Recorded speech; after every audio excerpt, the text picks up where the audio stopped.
Halo, Assalamualaikum para penjelajah malam. Selamat datang di channel ini. Channel yang akan menyuarakan kisah-kisah horor dari seluruh penjuru Nusantara yang mungkin akan membuat kalian susah untuk tidur setelah kalian mendengar kisah dari channel ini.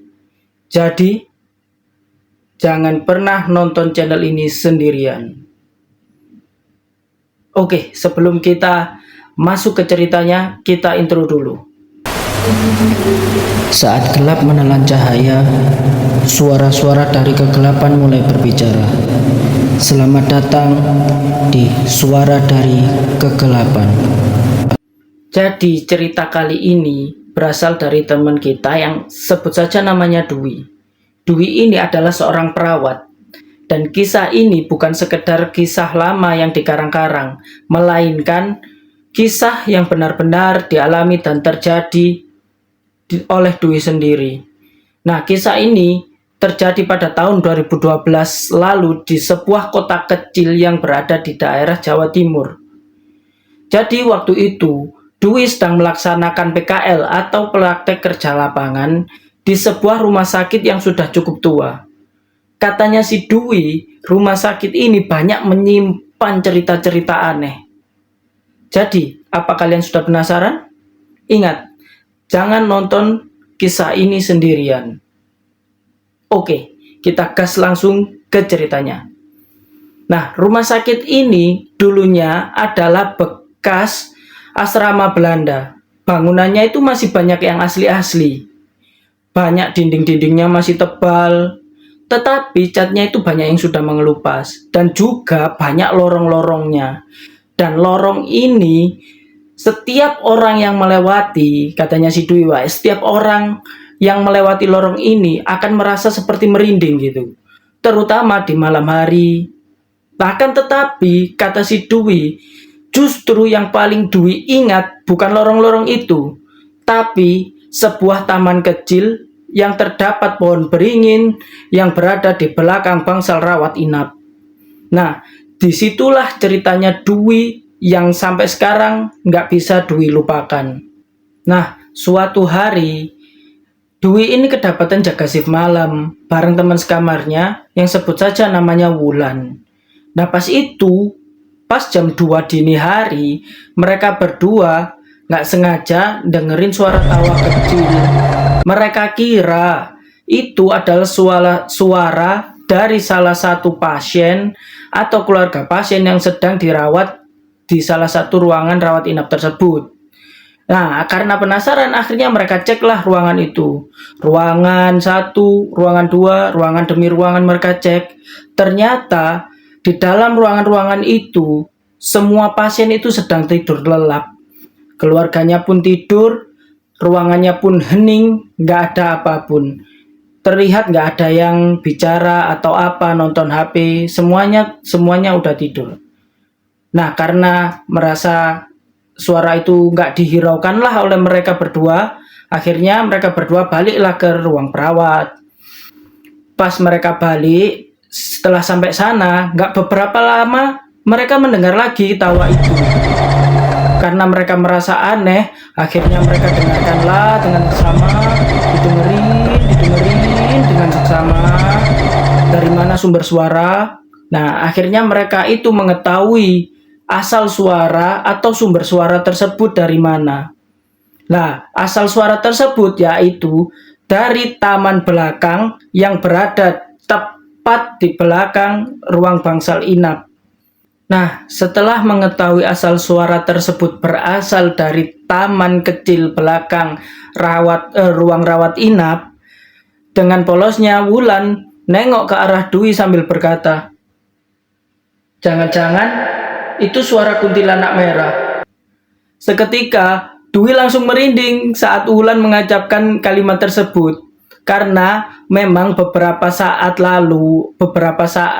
waktu mereka PKL, mereka banyak mendengar selentingan-selentingan, omongan-omongan, cerita bahwa di taman itu ada sosok perempuan berbaju merah, berambut panjang.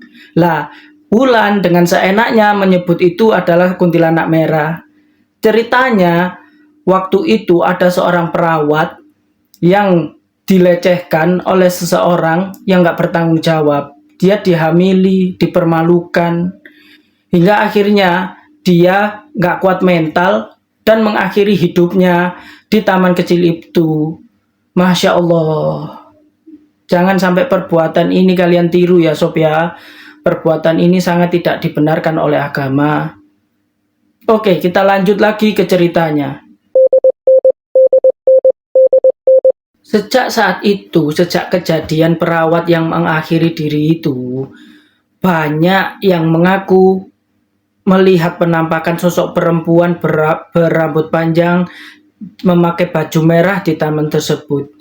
Kadang ada yang mendengar dia itu ketawa, kadang ada yang dengar dia itu menangis.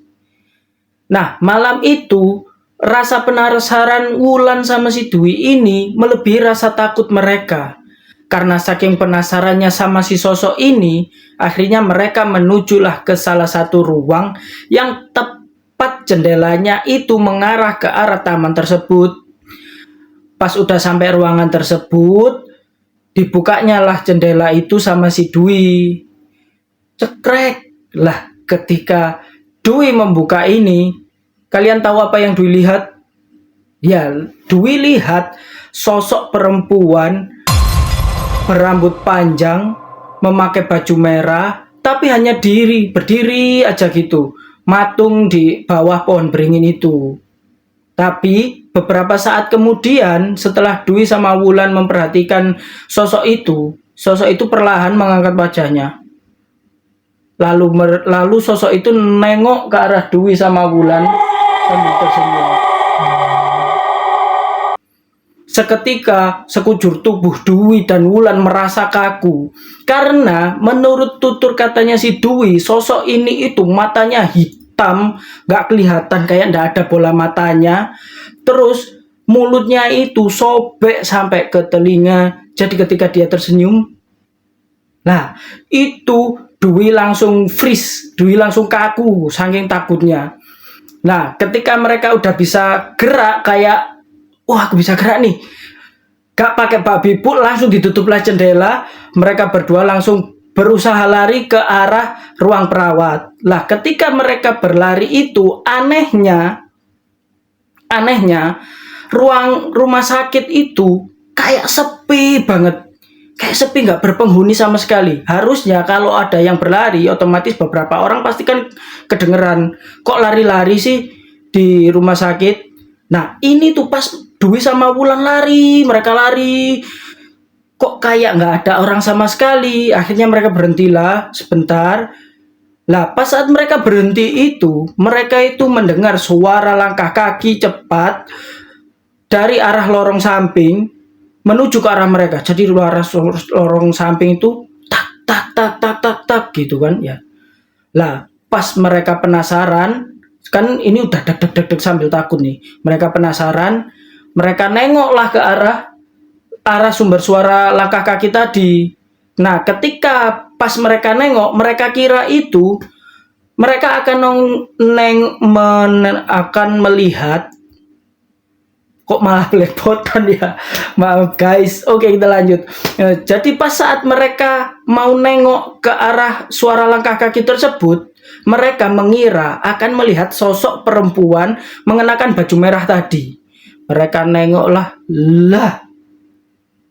dan ternyata tidak ada apa-apa. Nah, besok paginya Dwi sama si Wulan ini cerita ke mbak-mbak atau perawat yang lebih senior di rumah sakit itu. Dan kalian tahu, dengan entengnya sambil tersenyum, mbak-mbak perawat senior ini cuman bilang, hehehe, kalian pasti baru dapat jadwal jaga shift malam pertama ya. Dia emang suka nyambut orang baru, katanya gitu. Woi, mbak senior, lu gak tahu apa? Junior lu ini ketakutan, bukan mau disenyumin, bukan minta disenyumin. Kalau nggak gitu minimal semangatin lah. Jangan buat orang makin takut.